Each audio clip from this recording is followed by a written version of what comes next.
Matthew chapter 25 verse 34.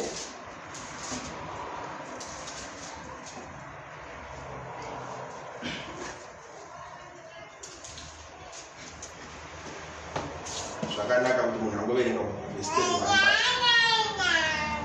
Akambodzidza zvekumazuva akashoma akapera-pera.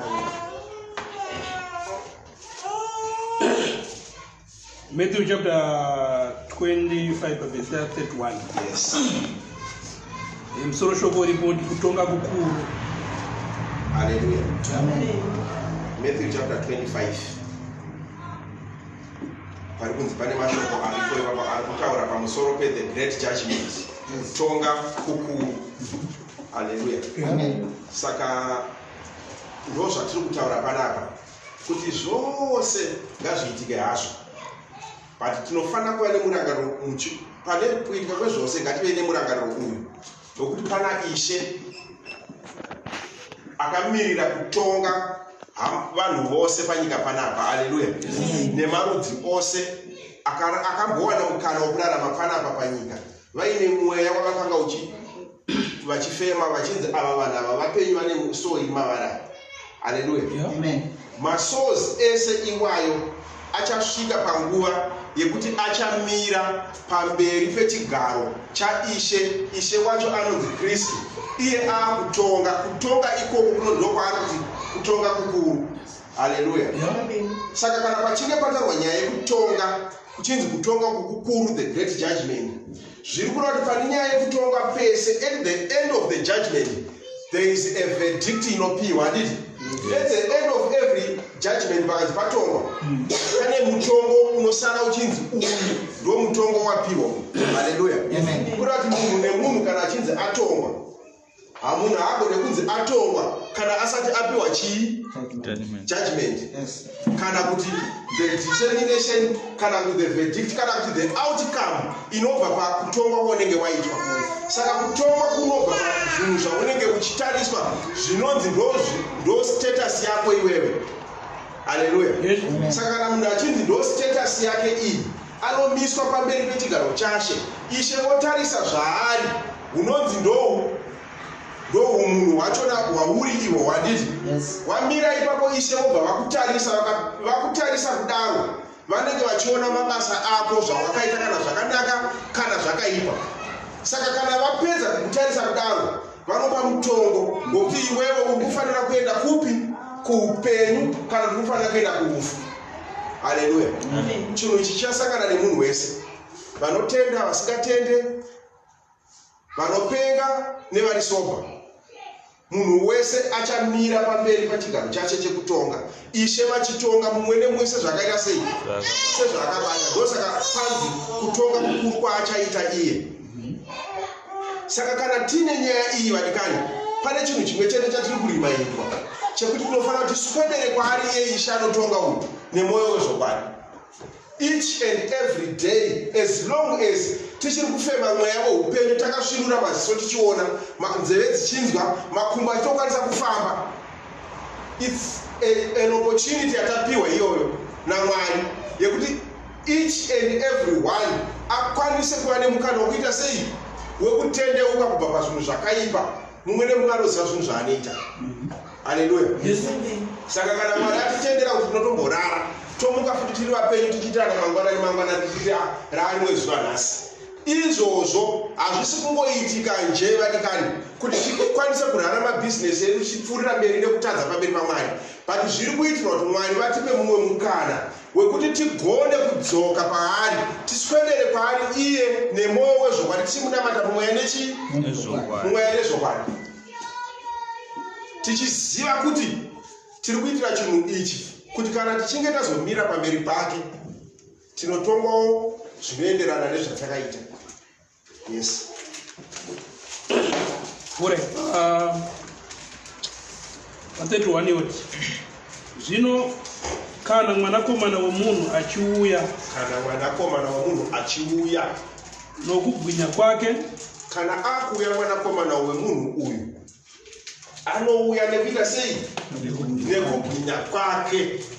Sezvatakambodzidza parimwe remazuva paya tichiti ndizvo shoko iri nderechokwadi nekuti zviri kutaurwa pavhesi iyi zvakatoprofitwa kudhara izvo iye ari kuzvitaura uye asati azvitaura but zvichionekwa mumweya nevaprofita vakaprofita pamwe mazuva ekare vana Dhanieri chapter 7 verse 13 and 14 handiti ndizvo mwanakomana womunhu kana achionekwa handiti kana iye achiuya kubwinya kwake sezvanga zvakaprofitwa naDhanieri achitaura pamusoro pemwanakomana womunhu waakaona achiuya handiti ndizvo tiri pamwe chete maipedzi tiri pamwe chete ndimaiverenga zvizuva ratonaka pakambodzisa verse 31 muti muri kuzvirimemba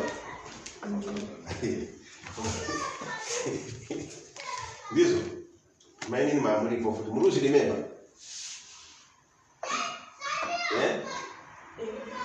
muri kuzvirimemba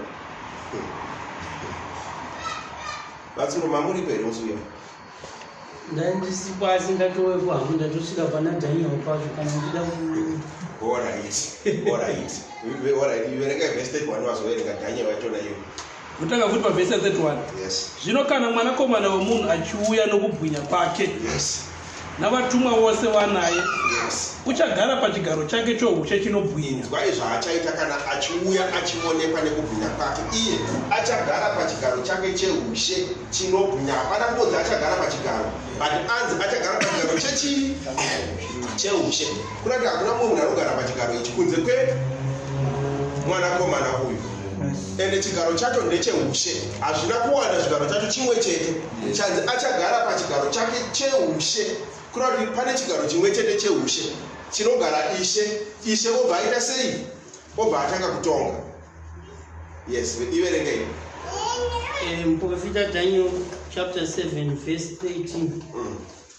Ndakaona pane zvandakaratidzwa usiku. Ndi Daniel ari kuona vision, ari kumuratidza Mwari ari kumuratidza vision yaari kuona kana kuti ari kumupa vision kana kuti chiprofita chekuti Daniel ataure chiprofita ichi chinyorwe pasi kuti kana zvichinge zvozotaurwa kana kuzoonekwa pamazuva anouya vanhu vange vachizviziva.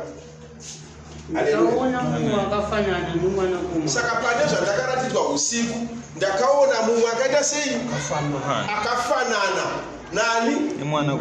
Nemwanakomana wemunhu. Uyu anzi zvino kana mwanakomana wemunhu achiuya achagara pachigaro chake chechii? Cheushe nekubwinya kwake. Ndakaona mumwe akafanana nemwanakomana wemunhu achiuya namakore okudenga. Akamuona achiuya ari mumakore ekupi? Makore ekudenga. Zvaninga shoko zvakaonekwa naDhaniel zvakaparidzwa naApostle Paul kubhuku ya1 vaTesalonika chapter 13. Chapter 4. 1 vaTesalonika chapter 4 kubva pavhesi ya 18. Apostle Paul vachitaura pamusoro pekumuka kwevakafa nekudzoka kwaKristu. Vari kutaurawo nyaya imwe chete iyoyo yemwanakomana womunhu kudzoka kwake mumakore achionekwa kwapi? Mumakore aine vatumwa vose. Yes. Akasvika kune wakakwegura pamazuva ake. Ndokubva asvika kune akakwegura pamazuva ake anova ndiye Ishe, ndiye Kristu. Yes. Wakamuswededzera pamberi pake. Ndobva amuswededza pamberi pake. 14 verse. Yes. Akapiwa simba nokubwinya. Inzwai. Akapiwa chisimba nekubwinya. Neushe shoko kurati mwanakomana womunhu kana achiuya iye achaita sei? Achagara pachigaro chake chekutonga cheushe handiti nekubwinya kwake. Ndozvinoonekwa nani? naDhaniel. Haleluya. Saka nesuwo ndonyaya tiri kurimaindwa nekutaurwawo nhasi kuti tigare tichiziva kuti nyaya iri pamberi pedu hama dzangu. Izvozvo hazvina chitsotsi kunyange tikangwara tikaita sei. Tine nyaya iri pamberi pedu yatisingagoni kuita escape kwairi. Hatigone kuinzvengara kuitiza. Haleluya. Yes. Kunyange tikaita zvose zvatinoita nhasi, whether zviri kuonekwa kana kuti hazvisi kuonekwa, kana zvakaipa chete, tine nyaya iri pamberi pedu. Ende tine mutongi ari pamberi pedu watichamirawo pamberi pake. Iye otanga kutonga. Haleluya. Amen. Yes. Kuti vanhu vose namarudzi ose. Vanhu vose namarimi ose. Inzwai vanhu vose nemarudzi ose aakataura kuna Matthew chapter 28 verse 19 akutuma vakomana kuti endai naizvozvo zvandakuratidzai izvi kumarudzi ose munovaparidzira, handiti? Saka iye kana apedza izvi zvose zvapera kuitika marudzi ose aenda kunoparidzirwa, iye futi achadzoka otonga marudzi ose aakatumira kuti ngaaendere kunoparidzirwa vhangeri. Yes. Kuti vanhu vose namarudzi ose namavimi ose vamushumire. Yes. Simba rake roushe isimba risingaperi. Simba rake reushe isimba risingaperi. Ndosaka soko richiti Mwari akada nyika nekudaro kuti akaipa kumwanakomana wake akaberekwa mumwe chete oga kuti ani nani anotenda kwaari ave neupenyu husingaperi. Upenyu husingaperi hunobva pasimba risingaperi rani raKristu kana kuti rashe. Haleluya. Saka wese anotenda kuna Kristu na iyewo anopiwa simba risingaperi irori, ndo upenyu husingaperi, eternal life. Haleluya. Yes. Simba risingazopfuuri. Hazvigone izvo zvokuti ripfuure simba iro rinogara nekusingaperi kune vanenge vapindawo munani maari iye. Yes. Uye ushe hwake haungazoparadzwi. Usha. Yes. Alright. Dzokaivo. Tikangoti tingove hapana panzi murangariro tukanyanya kuenda pavhesi 34. Namarudzi ose achaunganidzwa pamberi pake. Marudzi ose achaunganidzwa pamberi pake. Uchavaraura somufudzi unoraura makwai nembudzi. Kuti vaJudha, vaHedheni nemamwe vanhu vanobva mumarimi akasiyana siyana vose vachaunganidzwa pamberi pake. Kana vaunganidzwa pamberi pake, anotanga kuita fish out achiraura pamberi pake ipapo makwai nembudzi. Ijudgment iri kutaura nezvayo. Haleluya. Ijudgment iri kutaura nezvayo kuti acharaura makwai nembudzi. Achatanga kuraura makwai nembudzi. Achatanga kutonga mumwe nemumwe achiendeswa ku final destination yake yakagadzirirwa ani iye zvichibva pane zvaakaita. Haleluya. Saka kunonzi kutonga ndekwokuti mumwe anonzi enda uku, mumwe onzi enda uku, mumwe achinzi enda uku, mumwe achinzi enda uku, mumwe nemumwe achiiswa kwaakafanira iye. Yes. 32. Yes. Namarudzi ose pa 33. Uchaisa makwai kurudyi rwake. Achaisa makwai mbudzi kuruboshwe. Mbudzi kuruboshwe. Achaisa makwai kurudyi. Takambodzidza mempedzi. Takambodzidza tichitaura nyaya yekurudyi handiti? Can you still remember? Takambodzidza tichitaura nyaya yekurudyi. Chiti kurudyi zvinorevei? Zvipano. Zvikanzi kurudyi zvinorevei? Ndobona wanga ndisipasi kurudyi ndobone upenyu husingaperi. Yes. Zvinoreva righteousness kurudyi. Handiti? Saka vari righteous ndo vari kunzi vachaiswa kupi? Kurudyi. Mbudzi dzonzi dzichaiswa kupi? Kuruboshwe. Kuruboshwe kuri kutaurwa uku kugehena. Ndo zvakagadzirirwawo vasingaite sei? Vasingatende. Haleluya. Haleluya. Amen. Bora, tuerekane. Pa 34. Zvino Ishe uchati kuna vari kurudyi. Zvino Ishe hatichinyatsa kuteerera tatitaura nyaya yekuti zvose zvatinoita izvi kuungana kwedu kune chinhu 1 chakunoti reminder kana takatenda kuna She Jesu Kristu. Kunoti reminder nyaya yeupenyu husingaperi. Handiti? Upenyu husingaperi wacho watakaita sei? Watakagadzirirwa. Handiti? Kureva kuti pane chinhu chakagadzirwa naMwari, achigadzirira vose vanomuda, achigadzirira hama dzake, achigadzirira vana vake vaakabereka, naivo vakava so obedient nani? Kuna baba vavo. Tadiwa.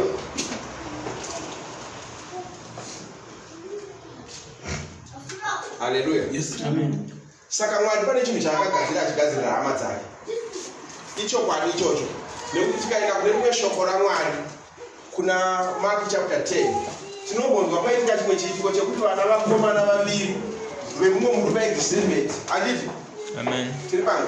Yes. Vana vemumwe murume ainzi Zebhedi pana Mark chapter 10 pavhesi ya 35. Vakamboenda kuna Ishe Jesu Kristu. Vana vakomana vake vaviri ndiani nani? Hama dzamu tinoverenga here kana kuti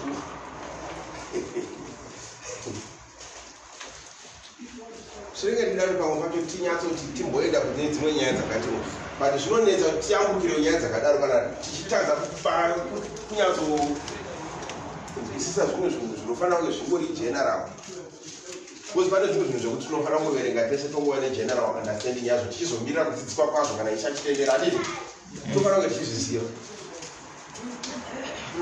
chero chikoro chaiko chaidzaya masynoptic gospels handiti chipiwa timabhuku tuyetuye kuchikoro asi havasodetse vanhu vakasangana nazvo here Ndiana Jacob na John. John na Jacob vanakomana vaviri vaZebhedi vakaenda kuna Jesu vakanoti Ishe tinokumbira kuti mugarise vanga vari mabrothers mabiological brothers panyama chaipo handiti vasvika kuna Jesu vakasvika kuna Jesu vakati tinokumbira kuti Mwari mugarise mumwe wedu kurudyi rwenyu mumwe kuruboshwe rwenyu kuna kuti vakatora nyaya dzeushe naJesu Kristu vakatenda kuti Ishe asi ushe hwake havana kuunzwisa kuti hausi hwepanyika panapa zvinhu zvinezvi saka ivo vakatofungawo zvinhu nekana wemaindi yavo vakafunga nenyama vakasvika vakati tiri kukumbirwa nesuwo mutiite vakuru kutiita vakuru kwacho kuri kwekuti ivo vagariswa mumwe kurudyi mumwe kuruboshwe handiti ndokuva Jesu avapindura zvaakavapindura akati izvozvo zvamuri kutaura ndikunzwa izvozvo zvamuri kutaura asi munogona here kumwira pamukombe inoti zvino mai wanakomana yezvinhu zvakagadzirirwa hama dzaMwari handiti hama dzakagadzirirwa zvinhu zvaMwari yes zvino wanakomana waZebhedi vana vaZebhedi vakomana vakauya kwaari vakaenda kwaari navanakomana wavo vasvika kwaari iye vachimunamata kuzokumbira chinhu kwaari yes akati kwavari munotsvakeiko wakati kwaari rayirai kuti wanakomana vangu avo vaviri vagare mumwe kuruoko rwenyu rworudyi mumwe kuruboshwe muushe hwenyu asi Jesu akapindura akati hamuzivi zvamunokumbira mungagogona kunwira pamukombe pandinozonwira ini here vakati kwaari tingagona akati kwavari muchanwira henyu pamukombe wangu asi kugara kuruoko rwangu rworudyi nokuruboshwe handizini ndinopa asi ndezvawakazvigadzirira asina vanhu maofficials achandosvika pane mamwe macheya ari mberi asina vanhu alright aya kwavari kuverenga ndanditaura mai mai ndikati even kuchikoro takatiza tichinzi anonzi masynoptic gospel ndizvo amai ndizvo kuva asiro zvinambedzi takatita kuchikoro tichinzi anonzi masynoptic gospel handiti ane nyaya dzakanyorwa dziri mari dzokuti nyaya imwe chete unogona kuiwana kuna Matthew nyaya imwe chete oiwana kuna John oiwana kunani kuna Luke oiwana kuna Mark uku kwavari kuverenga vanti amai vacho vakaenda maverenga kuna Matthew kaimwe indangati kuna Mark 10 asi ingori nyaya imwe chete kuna Mark 10 iripo ingori nyaya imwe chete haleluya saka vari kutaura pamusoro kukuratidza kuti amai vakaenda nevana vavo kuna Ishe ndokunoti kumbira kuti chinhu zvavaida kukumbira kuna She ndobva vakumbira vachiti vari kukumbira kuti vana vavo vaitwewo vakuru handiti vana vavo ndobva Jesu ane zvaakavapindura zvese izvi tiri kuzvitaura kuti tibate response yakatiwa nani naShe pakuvapindura haleluya unobva waona kuti mweya wacho mumwe chete nyaya inoparidzwa naJohn ndo inoparidzwa naMatthew ndo inoparidzwa nani naPaul ndo inoparidzwa naPeter kuti kuna Romans chapter 9 tinozonzwa Paul akutaura nyaya yekuti Paul hamuzive kuti zvinhu zvazvibve kune anoda kana kune anomhanya asi zvinobva kunani kuna Mwari munzwiri wengoni saka ivo vakada but zvavakada zvachona izvozvo Ishe haana kunovaitira sezvavakafunga vakada ivo but akanovapa mhinduro yaakavapa inoratidza kuti hazvibve kumunhu anoda but ndezvevanhu vakaita sei vakazvigadzirira yes verengai asi Jesu akapindura akati amuzive zvamunokumbira. Yamuzive zvamunokumbira inini. Mungagona kunwira pamukombe wandinozonwira ini here? Kunwira pamukombe wandinonwira ini here? Vakati kwaari tingagona. Ndobva vapindura zvivindi zvacho vakati hongu tinogona. Despite kuti vanzi hamuzivi zvamunokumbira, havasi kuteerera. Kana wamaindi zvekuti kana munhu achinge achiteerera zvakanaka, ipapa vaifana kugumira ipapa kana vatonzi hamuzive chinhu chamuri kukumbira ichi. But kana wamaindi haina kuvazarura moyo vachatove neproper understanding yekuti what is he talking about. Kana kana hamuzive zvamunokumbira isaenda munokumbira kwatatomuudza chinhu chatiri kukumbira. Kusaka zvatamuudza vari chatiri kukumbira ora tiri kuchizivaka. Saka vari kuziva zvavari kukumbira, vari kuda vaitwe vakuru, mumwe agare kuright, mumwe agare kuleft. Handiti? Poita makurukota, magweta vanenge vari vanhu vakuru. Saka ivo chavari kukumbira vari kuchiziva. But chavari kukumbira nechiri kupindurwa nauyu manje, paita kutadza kubatana kana kunzwisisana zvekuti dai vanga vamunzwa vaisapfuurira kumberi vachiti tinogona. Haleluya. Koziya vari kukumbira kwavakuriya kuti hamuzive chamunokumbira. Ati hamuzive chamunokumbira kudaro zvikanzi mungagona here kumira pamukombe wandinonwira inini. Havasi kunzwa nyaya dzaari kutaura, ivo vakutopindura kuti hongu tinogona. Haleluya. Yes. Pa 23. Yes. Akati kwaari ndobva akapindura futi akati muchanwira henyu pamukombe wangu. Muchanwira henyu pamukombe wangu. Asi kugara kuruoko rwangu rworudyi. Inzwai anza, ndo pane anza ipapo. Asi zvekugara kurudyi kwangu inini nokuruboshwe, kana kuti kuruboshwe kwangu inini handizini ndinopa. Izvozvo handisiri ini ndinopa, asi ndezvawakazvigadzirira. but ndezve avo vanhu vakaita sei vakazvigadzirwa izvo nababa wangu. Ndezvevanhu vakaita sei vakazvigadzirirwa nababa. Ndosaka muri kunzwa ati iye zvino kana mwanakomana womunhu achioneka iye achagara pachigaro chake cheushe chinobwinya. Handiti? Handiti? Ndobva kumberi kwacho kwataurwa nyaya yekuti iye kana agara ipapo acharaura makwai nembudzi. Handiti? Pabva pataurwa nyaya yekuti vamwe vachaiswa kupi? Kuruboshwe, vamwe vachaiswa kurudyi. Izvozvo iye ati handisiri ini ndinopa, but vakagadzirwa kuruboshwe ndo vachaita sei nevakagadzirwa kurudyi. Kwete kuti iye anotosvika kuita zvekuita zvebraibhari zvepanyama zvekuita kuti chizivano zvekuti aionda kuziva ndiwe John, iwewo ndiwe Jacob. Saka fine, ndakuzwa imaita chinhu chakanaka, takutoita seizvozvo. Haana kudaro, akati izvozvo handisiri ndinozviita. Asi ndezvevanhu vakaita sei vakazvigadzirwa. Munhu kuenda kurudyi kana kuruboshwe akatozvigadzira, ndozvazvinotoreva. Kana munhu achinge achitoenda kuruboshwe ndozvaakagadzirirwa, kana achienda kurudyi ndozvaakagadzirirwa. Yes. Alright.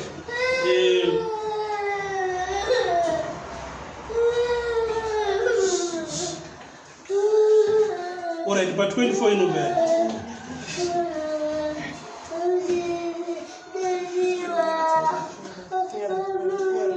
But 24 inobva. Yes. Wane gumi wakati wachizvinzwa. Yes. Wakatsamwira avo vana vaviri vomunhu mumwe. Vose vanga vachiita zvinhu zvekufunga zvinhu zvepanyama. Haleluya. Alright. Regai tidzoke kuscripture yedu. Ndachida kungoitira kuti vanhu vanzwisise nyaya yeushe hwaMwari watiri kutaura kuungana kwatiri kuita kwese kudai so. Patine mukana wazvino uyu kwese kuungana uku. Hatisi kungozviita nekunakirwa, but tiri kuzviita nekuda kwekuti zvinotisimbisa parwendo rwatiri kufamba kuenda kupi? Kuupenyu chaihwo, nekuti huno hahusi upenyu. Upenyu chaihwo ndo upenyu hunouya huchapiwa avo vakahugadzirirwa. Haleluya. Vanhu vacho vakagadzirirwa chii? Vakagadzirirwa kingdom, vakagadzirirwa ushe hwavakagadzirirwa naMwari, hwavachapiwa kana Ishe achinge agara pachigaro chake chekutonga. Haleluya. Yes. Because according nemashoko rakanyorwa panapa, hama dzasvika maimai tikuerenga na Matthew chapter 25 verse 34.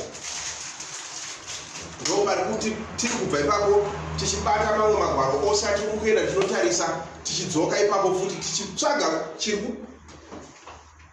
tichitsvaga pfungwa yaMwari iri kubudiswa kuti tive neunderstanding yayo kubva pagwaro irori. Haleluya. Saka panapa tiri kuona kuti pane chinhu chakagadzirirwa vanhu vakatenda kana kuti vakava obedient kushoko raMwari. Chinhu chacho chavakagadzirirwa ndecheupenyu husingaperi kana ndecheushe, kuratidza ivo vachava pamwe chete naShe mukingdom yaShe yakagadzirirwa ivo. Kuratidza chinhu chakatoitika kare, vakagadzirirwa ushe vanhu vava vanotenda. Haleluya. Handiti? Yeah. Alright. Dzokorodza iverenga kuti verse 34 kuti ramba dzangu. 34 inobva yati. Yes. Zvino Ishe uchati kuna vari kurudyi, uyai imi makaropafadzwa. Zvino Ishe achati kune vari kurudyi, uyai imi makaropafadzwa. Yes. NaBaba. Makaropafadzwa naBaba. Mugare nhaka yeushe. Mugare nhaka yeushe. Wakagadzirirwa imi. Ushe uhu wakagadzirirwa ani? Imimi. Kubva pakuwambwa kwenyika. Ushe uhu wakagadzirirwa imimi kubva pakuvambwa kwenyika. Haleluya. Yes. Haleluya. Yes. Saka chechi kuvepo kwechechi chiratidzo chevanhu vanotenda. Handiti? Yes. Vanotenda kushoko raMwari, vakazviraura ivo vanzwa shoko raMwari, vakazvishandura muraramiro wavo nekuda kweshoko raMwari ravakanzwa, vakauya ivo kuzotanga kurarama upenyu hwaMwari hunodiwa naMwari, vachiramba vachidzidziswa vachikura pazvinhu zvinodiwa naMwari nemararamiro anodiwa naMwari kuti vanhu vaite. Haleluya. Haleluya. Zvisingangoitirwe zvichigumira panyika panapa, but zvichiitirwa kuti pane upenyu huriko hwakagadzirirwa kereke yaShe Jesu Kristu. Haleluya. Ndo mashoko anotaura maishe kuverenga Luka chapter 12 verse 32 kana tingakanganisa.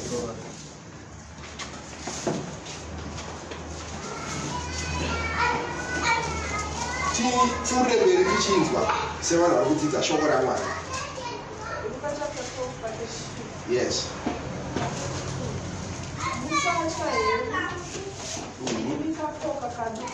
Imi tangai paverse 31.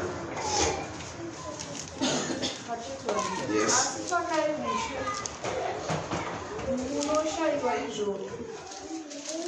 Achitsvakai ushe hwavo, naizvozvo vose muchazviwedzera. Musatya henyu, imi kapoka kadiki. Musatya henyu. Mudzidzisi wangu 1 Korinto 2 verse 7. Musatya henyu imimi kapoka kapi. Ndishe vari kutaura ka. Handiti? NdiJesu vari kutaura. Vari kutaurira hama dzavo dzavari kuti imimi musatya, imimi kapoka kaduku. Kari kunzi regai kutya imi kapoka kaduku. Already ichechi yaari kuprepare. Handiti? Haleluya. Yes. Because iye kana achizobva pachienda pamuchinjikwa achinofa, ari kunofira kuti hama dzake dzimwe dzipinde muushe. Haleluya. Saka ari kuvataurira pamusoro peushe hwaari kugadzirira ivo kuti ivo vachava muushe. Saka ari kuti imimi kapoka kadiki muregere kuita sehenyu, muregere kutya. Chechi musatye henyu imimi. Yes. Nekuti baba venyu, kuda kuti iye ari kutaura navo ari kuvasimbisa kuti muregere kutya. Regai kutya nekuti baba venyu vanoita sei? Vanofara noupenyu. Baba venyu vanofara. Kana zvinzi baba venyu vanofara, in other words, kuti baba venyu vanofadzwa nemimi chechi yake. Kurati Mwari anofadzwa nechechi yake. Saka kuratidza kufadzwa nechechi yake, anokupai chii? Anokupai ushe. Uri kunzi uyai imimi. Handiti? Mugare nhaka yechi? Yeushe hwakaita sei hwakagadzirirwa imimi. Saka regai kutya kana vanhu vachinge vakutenda vapinda mukereke yake. Chiregai kutya nekuti baba venyu vanofara, vanofadzwawo nemi. Haleluya. Yes. Handiti ndosaka muchinzwa achizongotaura paMatthew chapter 11. Ndizvo kamufundisi wangu paverse 25 achiti hongu baba ndizvo zvakakufadzai. Handiti? Tiri pamwe chete? Tiri pamwe? Ndizvo vachechi. Hongu baba ndizvo zvakaita sei zvakakufadzai kuti zvinhu izvi makazvivanzira vakachenjera venyika iyoyi. ndokubva mazviita sei mazvizarura henyu ava vacheche saka vacheche vakazvizarurirwa ndo vari kunzi kaboka kadiki kari kunzi musatye inini kaboka kadiki handiti nekuti ishe vanoita sei vanochamawere mamache ishe vanofara vatanakotutezi masungatai yakanaka chazo kuti unofanira muchipatisipeta zvisingaite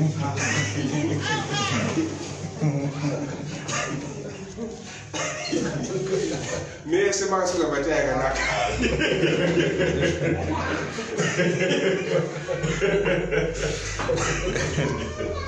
haleluya zokurodza naishe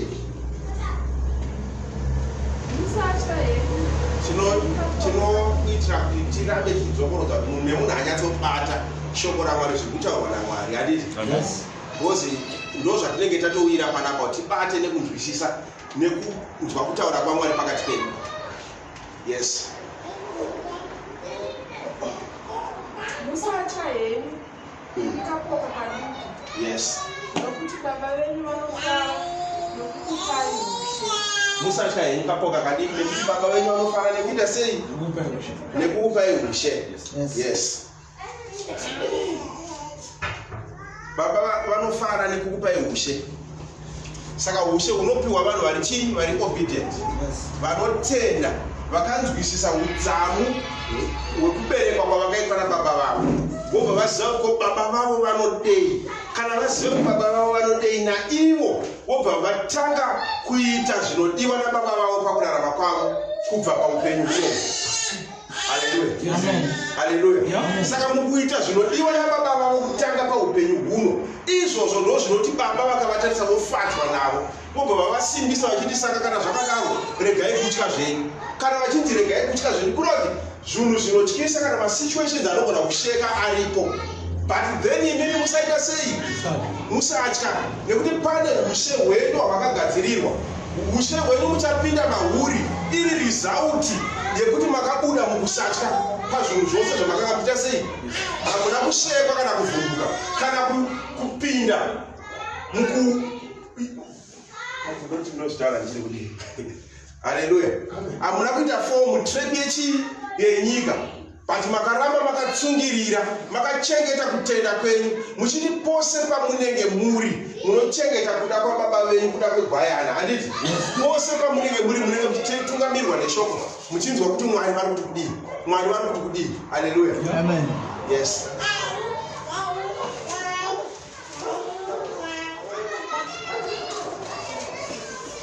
verenga yaenda kuti muvere mwana wakunetuveseve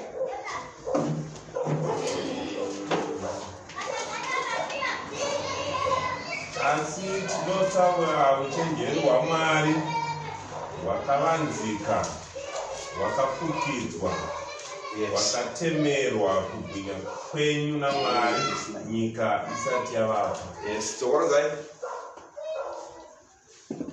Asi tinotaura uchenjeri hwaMwari tangira kamashure pacho futi pamwe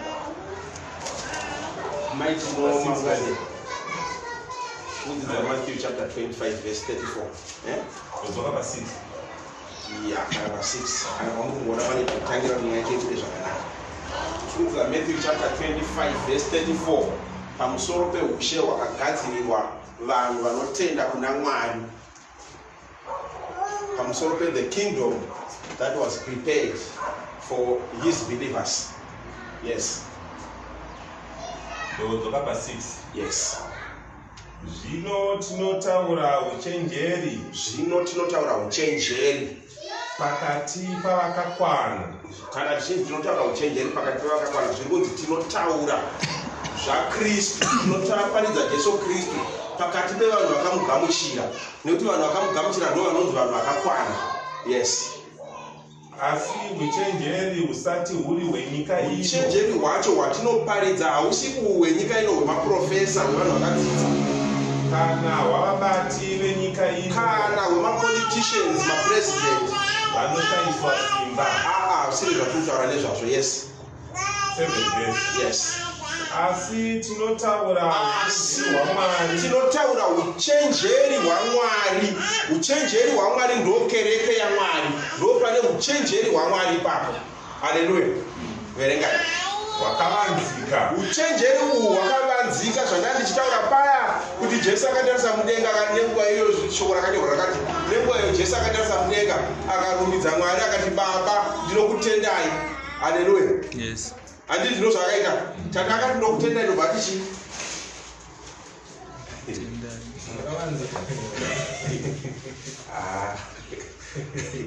Pano akati chi handiti asi tinotaura uchenjeri hwaMwari.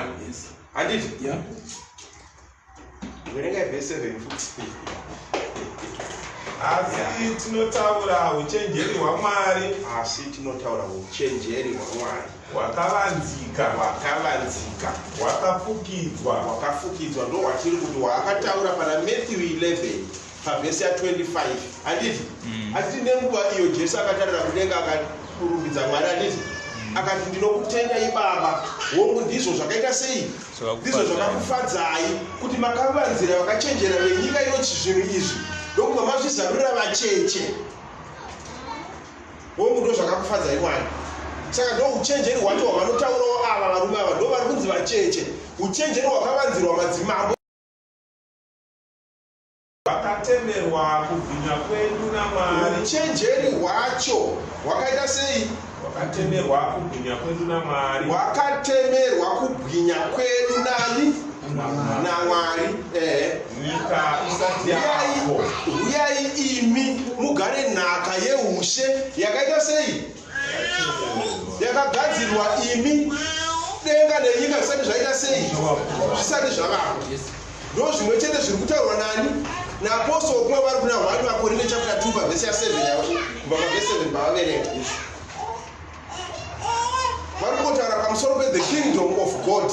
But the kingdom of God iyi yakavanzwa kunyika. Nyika haigoni kuzvinzwisisa ende haitozvinzwisisa kana kutaura nezvayo. Kana ikada kuzvitaura haitaure sezvazviri. Because zvakavanzwa kunani? Kwavari. Ndokubva zvazarurirwa vacheche. Vakazvizarurirwa havana kuoma musoro, vakazarurwa kwavari. Zvazarurwa kwavari ndobva vapinda mukingdom yacho. Handiti? Ndobva vadzadzisa kururama kwose, ndobva vatanga kurarama vachinzi ivo ndokapoka kadiki kana kuti vana vakaberekwa naMwari vane DNA yaKristu mavari. Saka nekuti ropa rinorarama mavari nderaKristu, naivowo vanonzwisisa zvani zvaKristu zvisinganzwisiswe nenyika. Nekuti nyika haizvinzwisise, nyika kana yatonyepera kuzvinzwisisa munozoona kusanzwisisa kwavo pamusoro pezvaKristu nemaringe nematauro avanozozviita. Haleluya.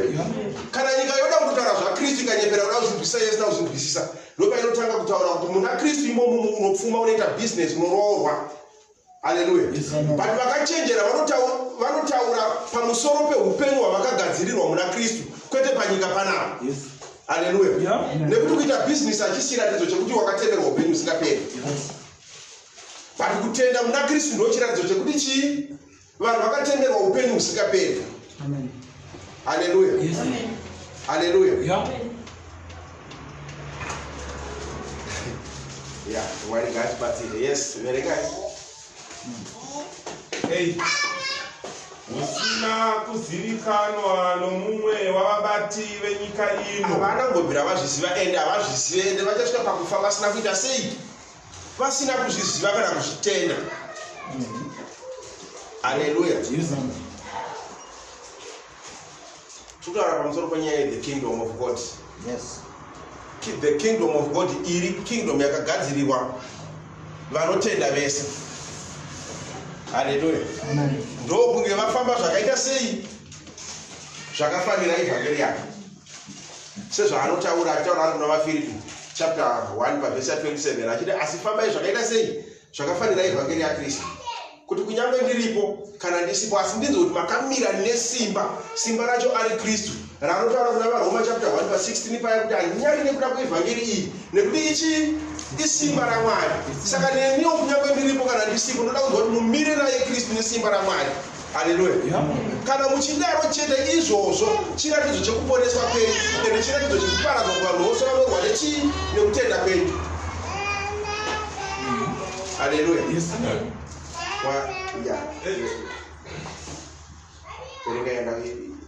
Munenge One of Corinthians chapter 6 verse 9. inzwai tiri kutaura pamusoro peushe hwakagadzirirwa ani vanhu vamwari vana vamwari vakati asi vose vakamugamuchira akavapa simba kuti vanzi chii vana vamwari kereke yaKristu vakatenda mumweya nezvokwadi vasina kunyengera kana kuita zvekufungidzira. Haleluya. Vari kunzi ivo huyai imi makagadzirirwa chinhu ichi kare. Handiti? Nekuti ushe hwakagadzirirwa ani imini. Saka Ishe achati kwavari ivo kana apedza kuraura makwai nembudzi aratidza mbudzi final destination yadzo kuti uku ndokwenyu uku. Handiti? Otora makwai ake oti chiuyai kwandiri imi mugare nhaka iyi. Ukaona panyu pachinzi uyai mugare nhaka iyi kuna kuti chinhu ichocho chiripo forever. Handiti? Because inhaka chakatogadzirirwa ivo vanhu ivavo. Saka vari kubva vanzi chiuyai imi mugare nhaka iyi yechi yeushe. Kuna kuti kana vanhu vakuzoendeswa kunogara uku after this final judgment iyi vanhu vakupiwa ushe hwavari kashingirira hwavari kushingirira hwavari kuona mukutenda paupenyu hwazvino hwanhasi unohu. Haleluya. The crown ichapiwa vanhu kana kuti verdict yenyu yekushinga pakutenda uku ndeyeushe hwamuchapiwa uchanzi chiuyai manje mimi finally you have made it. Handiti? Saka now chiuyai mugare nhaka iyi yeushe uku. Ushe uku ndehwanyu ndehwenyu hwakagadzirirwa imimi vana vake vakatenda vakada kuonekwa kwake. Haleluya. Vasina kufamba zvisina kufanira vakaita zvinhu zvinodiwa naMwari vakarurama pakurarama kwavo kwepanyika nekusingaperi. Yes.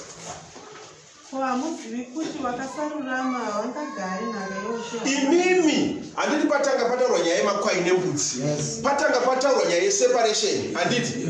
Separation yatanga yataurwa ndeyekuratidza kuti paupenyu hatiri kurarama maitino makaita zvamakaita. It's either muri gwai kana kuti muri mbudzi. Ende upenyu huna courage it's either igwai kana kuti imbudzi. Haleluya.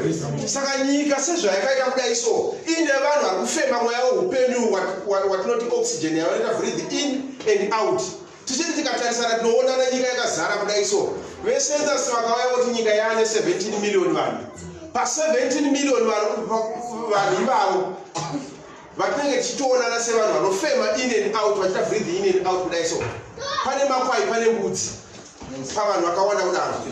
But makwai nembudzi vachiona kudaro vachafamba vakadaro zvavakaita kusvikira Ishe agara pachigaro chake chekutonga. Handiti? Ipapo ndo paachazovaseparator. Mbudzi dzakuendeswa kupi? Kuruboshwe. Makwai akuendeswa kupi? Kurudyi. Kana Mwari apedza kuseparata ava varatidzwa kwavo ava varatidzwa kwavo anodzoka kune ava vekurudyi kuti chiuyai kwandiri imimi mugare nhaka iyi yechi yeushe uhu hwakagadzirirwa imimi. Haleluya. Kuna kuti pane imwe nhaka yevanhu yavakatogadzirirwa itoripo iri ready for them yakamirira kuti vasvike kupi? Alright. Haleluya. Verenga membedzi. Membedzi vari kuverenga kuna 1 Corinthians chapter 6 verse 9. 1 Corinthians chapter 6 verse 9 vari kuiverenga tichiita link na Matthew chapter 25 verse 34 pamusoro penyaya yataurwa ikoko kunzi vanhu vakagadzirirwa nhaka kuti vauye kuna Mwari. Haleluya. Yes, verenga. Musarashika. Yeah.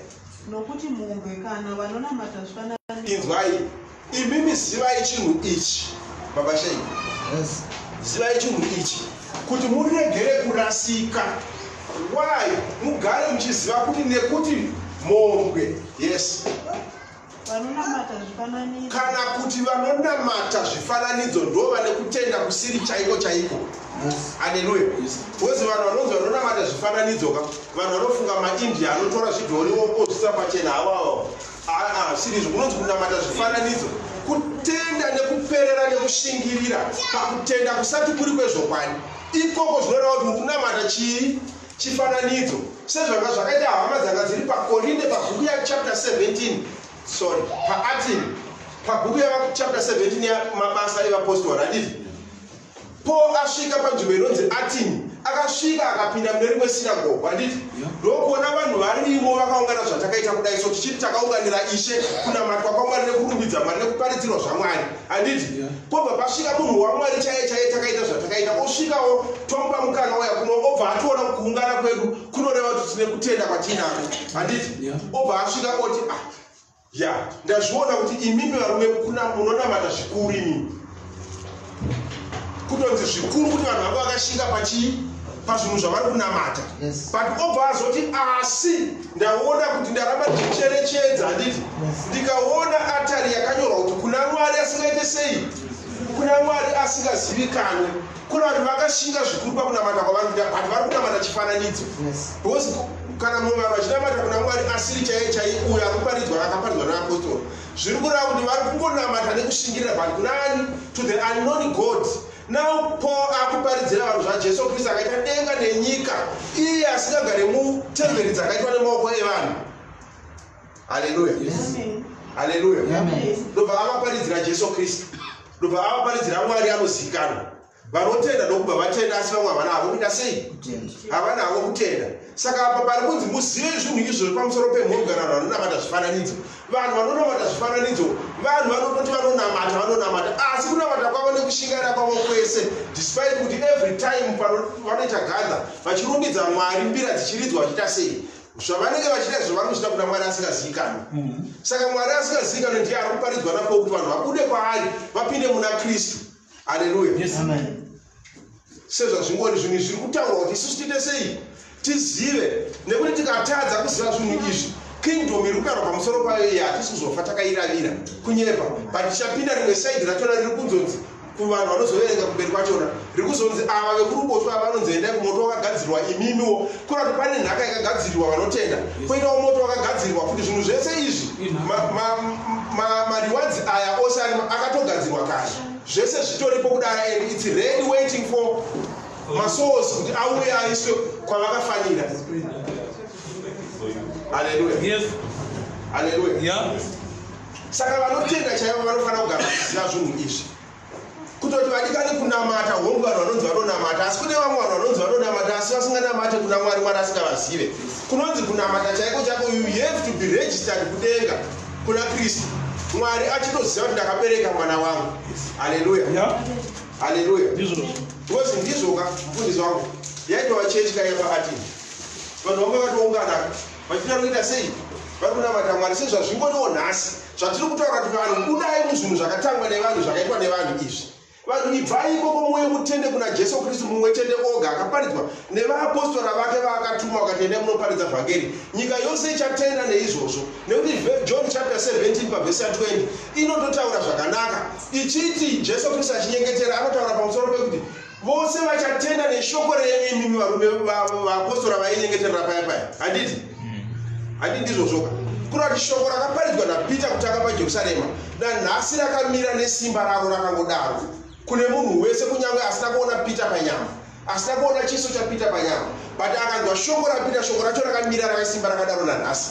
Ndo riri kunzi vanhu uyai pane riri shoko iroro, muregere kuzoteera zvinhu zvokuti tafadzwa angoti ita sekuti anoziva mavhesi, ouya panapo kuti tafadzwa ministry kana kutsvagawo maabbreviation aanopa kuti ministries. Hazvina zvazvinoreva, vanhu vanoenda kugehena kumoto wakavagadzirwa kana vakadaro. Saka panapo pana 1 Korinto chapter 6 pavhesi 9 yavanotierenga, Paul ari kutopa warning iyoyo kuti hakuna vanhu vakadaro vanopinda muushe hwaMwari. Vanhu vanofanira kubuda muzvifananidzo, vanhu vanofanira kubuda muupombwe, vanhu vanofanira kubuda pazvinhu zvose zvingakufanira, vanhu vanamate Mwari, nekuti vanhu vanofanira kuti sei, kuti vagoenda kunodya nhaka iyi yavakagadzirirwa. But havagone kunoidya nhaka iyi kana vanhu varambira muzvifananidzo zvavo. Hazviite. Yes. Kana vanofewa, kana zvifero vakadza zvifero hazviite kuti zvigone kuzosangana neupenyu husingaperi kana vanhu vasina kubuda muzvinhu zvakadaro. Saka tati shoko raMwari riri zvariri kuita each and every day patinopiwa mukana wokumuka kudai, so tapiwa mumwe mukana wekuti tinyatsoita self introspection kana tichinzwa shoko raMwari kuti kwenini ndakamira papi. Because I always say that every time zvazvinoita overseer, every time as she's reading panapa on 1 Corinthians chapter chapter 6 at least. But verse 9, every time when you are reading the Bible, Baba Shane, it ukaverenga verse so and be honest to yourself.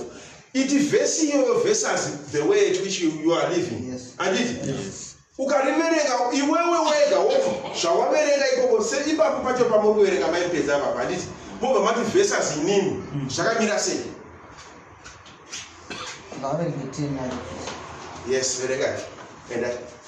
Kana wakapata. Yes. Kana wanoita zvakaipa navarume. Kana ngochana. Yes. Yes. Kana mbavha. Kana vanoruchiwa. Kana vaneruchiwa. Kana vanosimwa doro. Kana vatuki.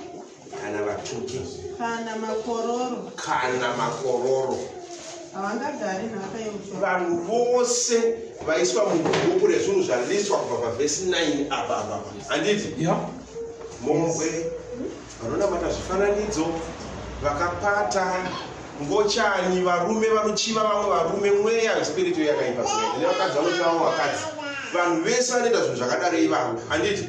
Vanosimwa doro, vanoita zvose zvaliswa apa. Zvanzi pekupedzisira vanhu vanhu ivavo vakaita sei? Havangaita sei? Havangagari nhaka yehushoro. Ava vanhu vanoita izvi havagone kupinda pachinhu chiri kutaurwa pana Matthew 25:34. Vanhu vese pabatsiro vari kuita zvinhu izvi zviri kutaurwa apa. Vanhu ivavo verses Matthew 25:34 pari kunzi uyai imi mose, handiti mugare nhaka iyi yakagadzirwa imimi. Ava vanhu ava vari kunzi havangagare nhaka yeushe uhu uri kunzi uyai kwandiri imimi. Saka kuti vanhu vakwanise kuzoenda kunogara nhaka yeupenyu husingaperi, kunotanga upenyu huno nhasi from this minute. Kana tanzwa Apostle Paul achiridzisa shoko iri, handiti tiri kufanira kuti repent, totobuda muzvifananidzo, totobuda muupombwe, totobuda mukufera, handiti totobuda muungochani, totobuda mune zvinhu zvese zvaliswa apapa, topinda papi? Pakururama nepakutsvaga Mwari kuti Mwari atibatsire. Because kana zvakangodaro tiri takasunga muzvinhu izvi hatigone kugara nhaka iyi iri kunzi uyai imimi makarurama imimi. Hazviite? Saka ushe hwakagadzirwa, asi hwakagadzirwa vanhu vakaita sei? Vakarurama nevanoda Mwari. Yes. 11. Vamwe wenyu vakanga vakadaro. Asi makashambidzwa. Yes. Asi makaitwa vatsvene. Asi makaruramiswa nezita rake Jesu Kristu nomweya waMwari wedu. Haleluya. Yes. Ndizvo zvoita muchidzoka pavhesi 34. Right, 34 inoti. Yes. Zvino Ishe uchati kuna vari kurudyi. Zvino Ishe achati kune vari kurudyi. Uyai imi makaropafadzwa naBaba. Uyai imi makaropafadzwa naMwari. Mugare nhaka yeushe hwakagadzirirwa imi. Mugare nhaka yeushe hwakagadzirirwa imimi. Kubva pakuwambwa kwenyika. Ushe uhu hwakagadzirirwa imimi kubva pakuvambwa kwenyika. Haleluya. Yes. Amen. Hani ndizvo. Takakuidzisa paya iverenge painini. Pana 1 Peter chapter munoizwa chapter yacho. Nhaka yakachengeterwa vakamwana. Munopaziva kuti kana maiwana chapter inomuverenga pavhesi 4 yacho. Handi takamboidzisa kapanapa kakirikesa. Nhaka yakachengeterwa vanhu vakaita sei? Vakatsanangura. Ndanotaura ndikati iri kuna Peter. Kana makawana ipawaverenga vhesi 4 yachona. Tiri kutaura pamusoro pe ushe hwakagadzirirwa vanhu vaMwari. Yes. 1 Peter. I see 1 Peter. Chapter 1. Yes. It's 1 Peter chapter 1. Yes. 4. Yes, verse 4. Kuti tive nenhaka isingaori. Inzwa itangira pavhesi 3. Maybe zvinogona kuita. Nhaka yakachengeterwa vakasanangurwa. Yes, nhaka yakachengeterwa vakaita sei? Handiti mazvoona. Jesu ati uyai imimi mugare handiti mugare nhaka yeushe hwakagadzirirwa imimi kureva kuti ushe hwakagadzirwa kudhara hutoripo already because zviri kunzi yakaita sei yakachengetwa saka chinhu chinochengetwa chinhu chinenge chitoripo kudhara chakatogadzirwa kudhara chakamirira kuti vanhu vakaite sei vachizongonzi right this is for you. Yes. Mwari baba washe wedu Jesu Kristu ngaatendwe akatiberekazve nengoni dzake huru. Ngaatendwe Mwari uyu akatiberekazve nengoni dzake huru kuti tive netariro mbiri inouya nokumuka kwaJesu Kristu kuvakafa kuti tive nenhaka isingaite sei isingaori kuda kuti tipinde muushe hwaKristu, tipinde muupenyu husingaperi husati huri upenyu huno. Inotaurwa naJohn kune imwe bhuku mufundisi wangu iri kunani paanotaura kuti zvino ndakaona denga idzva nenyika idzva, handiti nekuti zvekutanga zvanga zvaita sei zvanga zvapfuura. John chiiverenge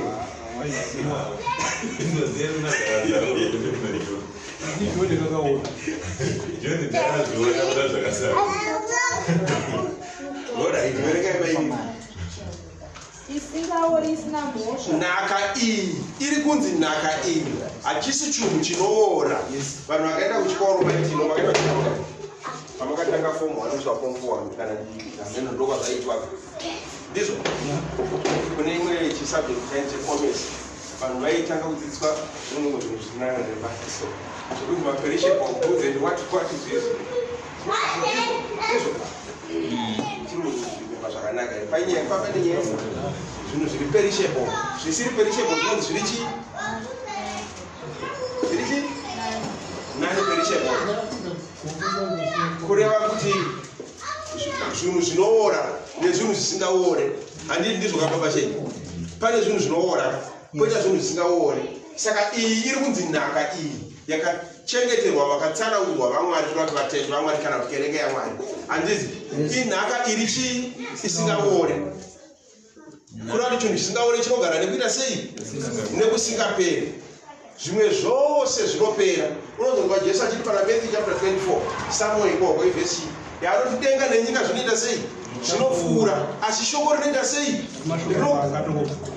haripfuure. Saka zvimwe zvese zvinopfuura, zvinhu zvinopfuura in other words zvinhu izvo zvinoora zvinopera. Kuora tinongotaura zvinhu zvinopera zvinopedzisira zvaa useless zvinongopedzisira zvisina basa ndozvinhu zvinoora izvozvo. Handiti but chinhu chisingaore chinhu chiri useful chinogara nekusingaperi rinova ndiro shoko raMwari, rinova ndo upenyu husingaperi hunoiswa muvanhu vanenge vatenda kuna Mwari.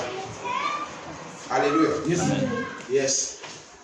Tive nenhaka isingaori isina mhosva isingaite sei isingasvayi kuda kuti hachisi cheupenyu huno. Because tikazoverenga kumberi kwana Peter iko vanotanga kutaura pamusoro pekuti munhu anotopera kunge huswa. Handipo matsuro makamboverenga mwezi waka ndino zvirimero vaiverenga kunani nyaya yekupera kunge huswa kunge ruva and so on. Muri kuzvirimero tiri kuna Peter iko kaya muno ine ndine chipo chekusakanganwa kana chinhu chikangoverengwa. Nhasi maitino vakatoverenga chino after 2 years ndozati musi iwo patakadzidza nyaya iyi maitino ndo vakaverenga scripture iyo patakadzidza nyaya iyo mabatsiro ndimakaverenga musiwo ichoka chicho chamhiri ndakutoitsvaga kuti ndaiona nhaka isingaori nhaka isingasvayi yakachengeterwa vanhu vakatenda kuna Mwari. Saka nhaka iri kupiwa vanhu vanzi ivo vanenge vaine kururama maavari vasina zvinhu zvakamboverenga kuna Apostle Paul achitaura zviya zviya. Toverenga verse 23 kana maiwana nokuti makaberekwa kutsva, nekuti imi makaberekwa kutsva zvisingabvi pambeu inoora. Saka kuberekwa kutsva kwakaitwa vanhu hakusi kubva pambeu inoita sei. Mbeu inoora ndeipi?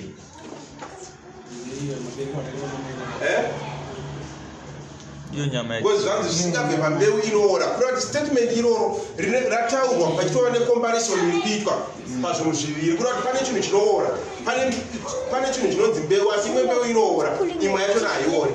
Because zvanzi zvisingabve makaberekwa kutsva zvisingabve pachii pambeu inoora. Kurati pane imwe mbeu iri mbeu but iri mbeu dare inoita sei inoora. Ndizvo ka? Yes. Saka imi makaberekwa kutsva zvisingabve pachii pambeu inoora. Kuberekwa kutsva zvisingabve pambeu inoita sei inoora.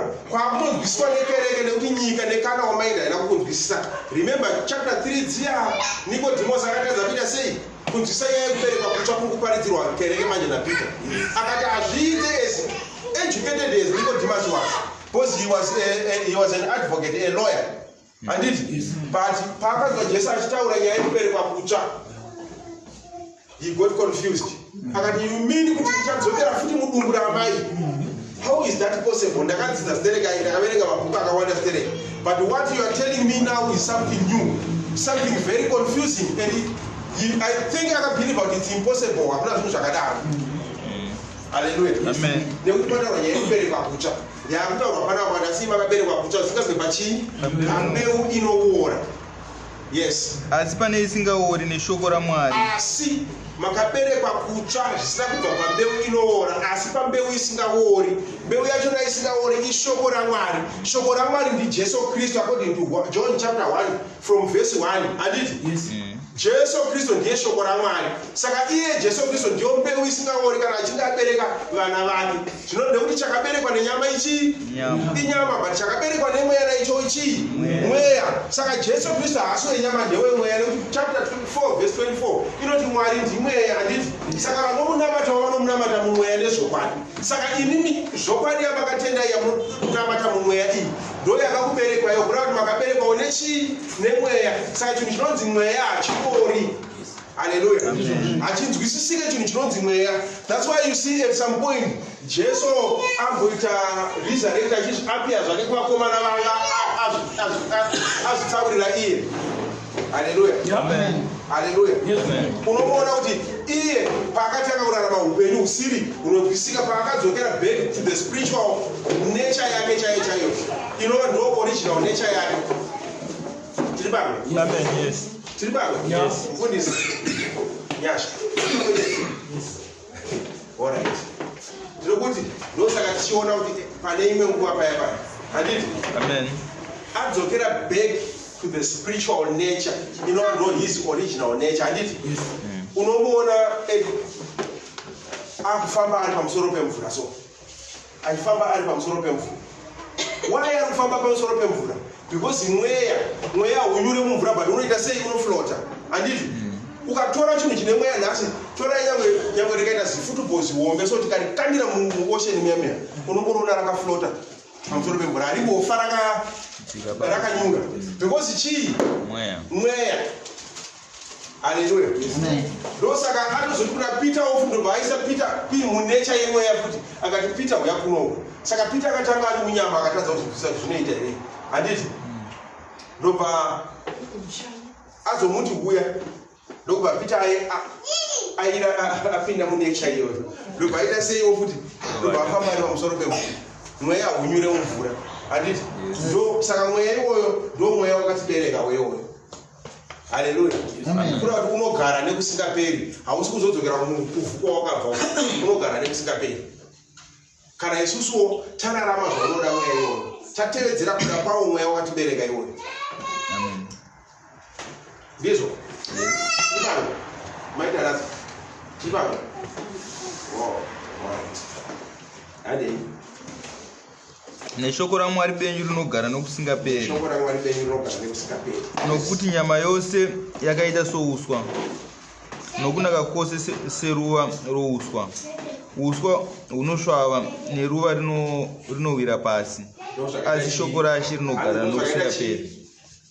Ani ndo zvakaita chi? Nyama yese. Handiti? Kurati nyama yese inofananidzwa nehuswa nekuti huswa nemaruva zvinoita sei? Despite kuyevedza kwazvinomboita kudii pari zvinoita sei? Zvinosvava. Saka iyo inyama ichero ikanakirwa ikaita upombwe stereki, but at the end of the day inoita sei? Inosvava. Chero ikanakirwa ikapa zvinengei, but one day inopedzisira yapera. But pane chisingaperi. Chinotungamirira vanhu kuupenyu husingaperi, ku place of joy. Hallelujah. Amen. Because ukaona pataura nyaya yeusheka, pataura nyaya yemufaro, handiti hakuna munhu anganzi ari mukingdom asingafari. Example yepanyama chai maiti nomunganzi maamanager pabasa imimi. Zvinotaura kuti you are in charge, handiti. In other words, paka territory ikako kenyikako, you are the one who is in charge, handiti. Saka obvious a person ari in charge anenge aine mufaro maari. Zvino apa ushe manje ndihwe upenyu hwese kuri kuti vanhu vanogara vaine joy forever and ever, but only kana vamanager kunozoenda kurudyi uku. Yes. Amen. Handiti? Yes. Kurudyi kwatataura kwatati kunoreva kuti kururama, handiti? Yes. Yeah, shoko raMwari mupedzi. Shoko raMwari iri zvariri songa. Tora tine zvinhu zvatakaitirwa so. Takagadzirirwa rudyi neruboshwe. Kutorarama kwatinenge tiite even on daily basis zvatinezvi. Unodetermina left kana kuti right pane zvinhu zvatinenge tichiita. Yes. Ndizvo mufundisi wangu. No, it's neutral. Yeah? No one is neutral. Yes. Hapana white line. Saka Mwari ngaatibatsire. Yes. Dzokai pascripture yedu. Toda kuti kana tichidzidza kudai so hakuna anofana kuenda asingaizive kuti tadzidza scripture ipi iri kuti chii. Zvekuti at the end of the day kunyange tisina kuvhura Bible kusangana nemunhu unofana kutaura kuti tadzidza scripture yedu kuna Matthew chapter chii verse 34. Verse 34 iri kuti yakaitaura pamusoro pekuti chii? Kutonga kukuru. Pamusoro pekuti verse 34. Time should show. That's the heading, yes, but verse 34 iri kutaura pamusoro the kingdom. And it yakagadzirirwa chii? Vana vaMwari. Vana vaMwari. Petro vakaprofita pastereki, vakageza mvura dzemunamato stereki. Hallelujah. Hazvikuite mwana waMwari, hazvikururamise kuti unogona kugeza every day mvura nematombo gomo rese. Hazvikururamise. Unogona kuzora mafuta anenge oil upenyu hwako hwese uchingopfapfaidza uchidii uchifamba nematombo muhombo, izvo zvese hazvikururamise. Hazvinokugarise nhaka iyi. Chiri kugarisa vanhu nhaka iyi kururama.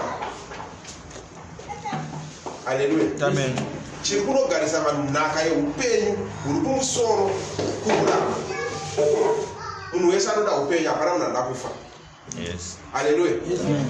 Saka vanhu vachida upenyu futi chaiwo uhu, nekuti upenyu huno hwatingorarama husi upenyu kachaiwo. Asi unotoona kuti vanhu vanotohuda kuti upenyu huno chaiwo. Izvozvo tikati nyoka pagedha kuti tinomanikidzirana kumhanya kuno kubiri zvokuti vanhu vanoita pachaboka panapa vachiitiza wese ikatoboda iso munhu wese handiti kuda upenyu kwawo kutiza handiti kutiza chii? Kutiza njodzi, kutiza rufu. Saka ndozvazviriwo kuti vanhu vanofanira kutiza njodzi yerufu kuburikidza nekururamawo futi kuti vagadzire vakwanise kuzodya nhaka yeupenyu usingaperi, vagowana nhaka yeupenyu huri kuuya huri kunzi wakagadzirirwa ava vari kuzonzi chiuyai muute sei mugare nhaka iyi ndeye yakakugadzirirwa iyi. Haleluya. Kuda kuti panyika panapa patitori zvazvino izvi so pasina munhu akurova wakasununguka so mumwe munhu ari mudenja, mumwe munhu ari kubuda kudenja zone achiuya kuupenyu. Haleluya. Mumwe munhu ari kutotamba ari mudenja iwo akavarairwa zvisingaiti. Zvokuti kana munhu achiita upombwe, kana munhu achiita ufeve, kana munhu achienda kunodhakwa, kana munhu achiita kunoba, kana munhu achiita ungochanyi, kana munhu zvese zvinoitika panyika panapa, activities ese ari kunofana panyika panapa, vanhu vari kutambira vari pai mudanger zone, vari muvery dangerous environment. Vari kufanira kuti vabude imomo nekuti mune rufu, vaite sei vatizire kuupenyu. Upenyu ndo kushoko raMwari riri kunzi rinofanira kuti ribereke vanhu patsva, handiti vanhu kuti vave vapenyu. Saka tofanira kuti tibatsirwe zvakasimba neshoko raMwari kuti vadikani kana tichitoverenga shoko iri kana tichitodzidza shoko iri kana titorarama tiri panyika pano tichitinotenda ndizvo here naye hama kuti zvechokwadi ushe uhu ndinomira ndichiti neniwo ndiri mumwe wehama dzakagadzirirwa idzi ndiri hama yaMwari. Mwari ndibaba vangu.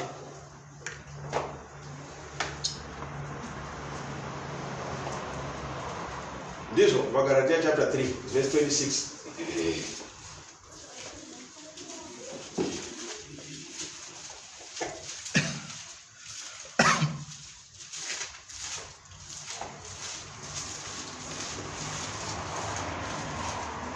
Magalatiya chapter 3 verse 26. Verenga kuti mhaya kusvika pasi 29 or so kana yeah. Nokuti imi mose muri vana vaMwari. Imi mose muri vana vaMwari. Yes. Kutenda muna Kristu Jesu. Imi mose muri vaMwari nekutenda munani? Muna Kristu Jesu. Yes. Nokuti vose pakati penyu. Nekuti vose pakati penyu vakabhabhatidzwa muna Kristu. Vakabhabhatidzwa muna Kristu. Vakafuka Kristu. Na ivo ndokubva vafuka Kristu. Kureva kuti vose pakati penyu kana vakabhabhatidzwa muna Kristu vakafuka Kristu kureva kuti vakatenda muna Kristu. Kunzi vakafuka Kristu zvinova kuti Kristu ndiye akurarama mavari. Saka vanhu kana tichinge tichitoonana kudai so hatichaona kareji watinoziva but tinofanira kuona Kristu. Hationeka irino watinoziva but tinofanira kuona ani Kristu. Nekuti makafuka Kristu ka handiti? Yes, nekuti imi mose muri vana vaMwari. Yes. Verengai. Hakuchina muJudha kana muGiriki. Hakuchina wakasungwa kana wakasununguka. Muna Mwari imomo hamusisina izvozvo zvokuti tinokwanisa kuitana kuti iwewe uri tava vanhu vamwe chete vana vemunhu one. Handiti? Haleluya. Takangoita Courage naLaureate naJoshua vana vemunhu one. Pakati pavo hapana rinongedzera kuti iwewe uri wokwaTembo. Amen. Haleluya. Hapana roti iwewe uri wokwani? Wafada. Hazvidaro iwo munhu mumwe chete panyama. Handiti? Ndozvazviro kuvanhu vose vanotenda. It's very sad. Zvinombosvika pakutobata ukazvifungisa kuti vanhu havagone kunyatsonzwisa nyaya iyi zvakasimba ende havaivhanuwe zvakasimba kuti vanhu tinzoti kana tichinge tine kutenda kumwe chete vadikani zvakureva kuti tava family imwe chete tava vanhu vakaberekwa pamwe chete. Handiti? Sezvakangoita kuberekwa kunoitwa vanhu panyama nesuwo tava family imwe chete. Saka zvinofanira kunge zvichitorarama sezvinoita vanhu vakaberekwa nani nababa vamwe chete. Kana kuchiri chokwadi chekuti baba ndo vakatibereka zvekuti hatichafanira kuonana nemazivirano ataimboita kudhara kuti uyu ndewekwana Shumba ava ndivana Gumbi vegora. Izvozvo zvese zvakadzimiwa zvakabviswa. Tava nehumwe upenyu hutsva hwamatiri. Tava vana vemunhu mumwe chete. Hakuna zvinhu zvakadaro kana tava muna Kristu. Unless kana muchiti Kristu imhofu. Kana iri zvazvinenge zvakuda kuti Kristu kana iri mhofu kana nesuwo tese tiri zvakuda tese nesuwo tiri ana mhofu nekuda kwekuti takaberekwa nani namhofu wedu Kristu. Saka hazvidaro. Saka hapasina muJudha kana muGiriki. Kuda kuti hapasina muJudha kana muHedheni. Kwanonzi kana muGiriki apa zvinoda kuti hapasina muJudha kana muHedheni. Haleluya. Tangova vanhu vakaberekwa vese tava siblings. Handiti? Yes. Handiti? Hakuchina munhurume kana munhukadzi. Yes. Hakuchina munhurume kana munhukadzi. Nokuti imi mose muri vamwe muna Kristu. Zvino kana muri vaKristu. Zvino kana muri vaKristu. Zvino kana muri vaKristu. Haleluya. Yes. Zvino kana muri vaKristu. Kana kuti vaKristu, the pronunciation differs. Yes. But zvazviri kureva ndezvekuti ndimaki namaka namazviita vana vaCourage. Handiti? Yes. Vari kunzi zvino kana muri vaCourage imimi kana muri vana vaCourage ndozvazvinoreva kuti kana muri vaKristu. Ndakanzwa vamwe vachiti aiwa hatisi vaKristu here chiKristu chinyawo kutadza kunzwisawo shoko raMwari ikoko nokuti shoko raMwari harina experience ka kuti vaKristu kungoreva kuti ava vana vaKristu ava ndisheni nani vana vaAtha saka vana vajesu kristu vanonzi vana vani vakristu. Saka ndevakristu vanhu ava. Zvino kana muri vakristu, yes, muri vana vaAbhurahamu. imiwo kana muri vakristu ndobva manzi muri vana vaAbhurahamu. Pakuita seiko? Pakuti Abrahamu akanga achirepresenta the New Testament, the faith testament. Ndo yakanga achirepresenta Abrahamu. That's why asina kubvira akararama mumurayiro zvinhu zvake zvese. Saka kana nemiwo muri vakristu, imi muri vana vani vaAbhurahamu pakutenda. Hallelujah. Yes. Vadyi venhaka sezvavakapikirwa. Zvino kana muri vana vaAbhurahama pakutenda, kureva kuti muri vadyi venhaka ipi?